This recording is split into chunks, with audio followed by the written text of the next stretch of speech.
How's everybody doing? Come on, guys. How's everybody doing? Woo!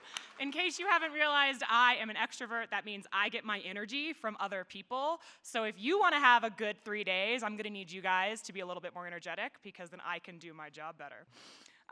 So a couple of months ago, I was in New Orleans, and I was grabbing drinks with my husband, Thaddeus, my cousin, Parrish, and his wife, Jess, and their 21-year-old niece, Alexis.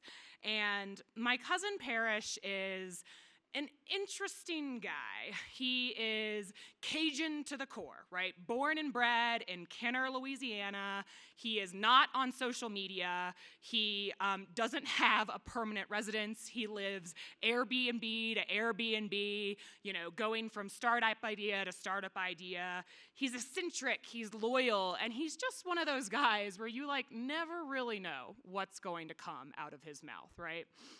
So we are 2 old fashions in, and somehow the conversation turns to personalization, as it does when you are 2 old fashions in. And we decided to have a little test to see how different our search results would actually be. So we all pulled out our phones, and we searched Egyptian cotton sheets, right there in real time. And my results were pretty typical, right? There were sponsored listings from Boll & Branch and LL Bean, organic listings from Amazon's. There were articles about how to research the best Egyptian cotton sheets. My husband's were pretty similar, maybe companies from Quince or Brooklinen, right? His wife, Jess, her results were pretty similar. There were local listings moved in there just because she's local to New Orleans. And then we turned to Parrish, and we're like, what do you have? And he goes, I have Sears, Bed Bath & Beyond, and Conn's Home Plus. And we were like, who the F are those people? What search engine are you using? And he goes, DuckDuckGo. And I'm like, okay, one, that's an actual search engine that people are still using, right? And he got so mad that he didn't get the best results that we had because he turned off all of the personalization that you get to it. And that's the funny thing, because as so much as consumers, gripe about how they're losing their privacy to Google or they hate all of the personalization to it, they get even angrier when they don't get relevant results. So as John mentioned, I first came to this search engine summit, or this summit, in 2015. And I was 28. I was running the SEO team at Home Depot, the young whippersnapper that I was, bright-eyed and bushy-tailed, eager to be included in meetings, looking for ways to build PowerPoint decks and volunteer on any sort of committee that I could get my hands on. And it was at that summit in 2015, after I realized that this was not some Ponzi scheme to sell my kidneys on the black market, this was legit, that I met some really cool people.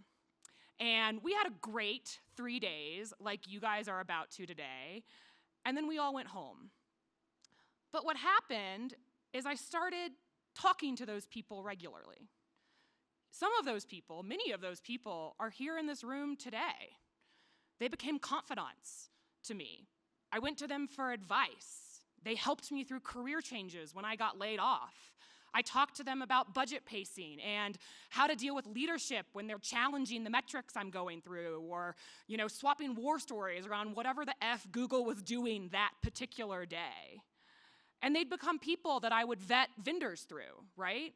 Asking if, hey, is company X worth this test campaign? Or is company Y, what rates are they giving you? And shocking vendors, all of these brands, they talk about you, right? So we all know that. And back then, I never expected 9 years ago, or 9 years later, that I would be back at this same summit, but on the other side of the fence running the show. I never expected to make such a vast career change in my life, right? I never expected that I would be trying to find ways to avoid those same meetings I was getting into or pawning off building my PowerPoint decks to somebody else. But really, more than that, I never expected that those people that I met 9 years ago at some random conference that I came to because my boss couldn't go, that those people would become some really good friends. You're gonna change jobs. You're gonna change companies. You're gonna change industries. You're gonna change skill sets. You're gonna change cities. But the relationships that you start here today, the community that you are now a part of, like, that's never going to change. That will always be here with you. So let's get into it. As a reminder, everything on stage is recorded and on the record. A core element of what we do here at MediaPost is journalism. It is providing a platform to share the fine work that you people are putting out. But it's off stage that some of the really most enriching dialogues happen, not just at cocktails or over snowmobiling or when we're skiing, but we'll turn off the cameras at noon, we'll move to roundtables, which are really meant to be deeper dives into the topics that we're going to cover on stage here today. And today we're gonna have some fun. Who's ready? All right, I think this half of the room is ready, right? So you guys need to do a little bit of work over there. Today, we are gonna talk about how to bridge the gap between brand and performance marketing and how we can leverage what our upper funnel friends are doing to really drive performance metrics. And you're gonna hear from Discover about how they partnered with the one and only Jennifer Coolidge last year to launch their cashback debit product using a celebrity endorsement to actually drive performance metrics. And we're gonna talk about optimizing across the omni-channel customer experience, hearing from both Best Buy and JP Morgan Chase about how they're thinking about measuring success across this very fragmented landscape. But first, we're gonna talk about user-generated content. And I am so excited for our opening keynote conversation today. So Ring Doorbells has access to some of the best UGC out there, from bizarre package deliveries to weird animal sightings. We've all probably heard a crazy story about, did you see that on that person's ring? And what happened is they're not just entertaining, they have used this UGC into powerful testimonials into how people are using their product. So please join me in welcoming Ring's CCO, Mimi Swain, to hear how they're tapping into this content for their marketing strategy. Welcome, Mimi.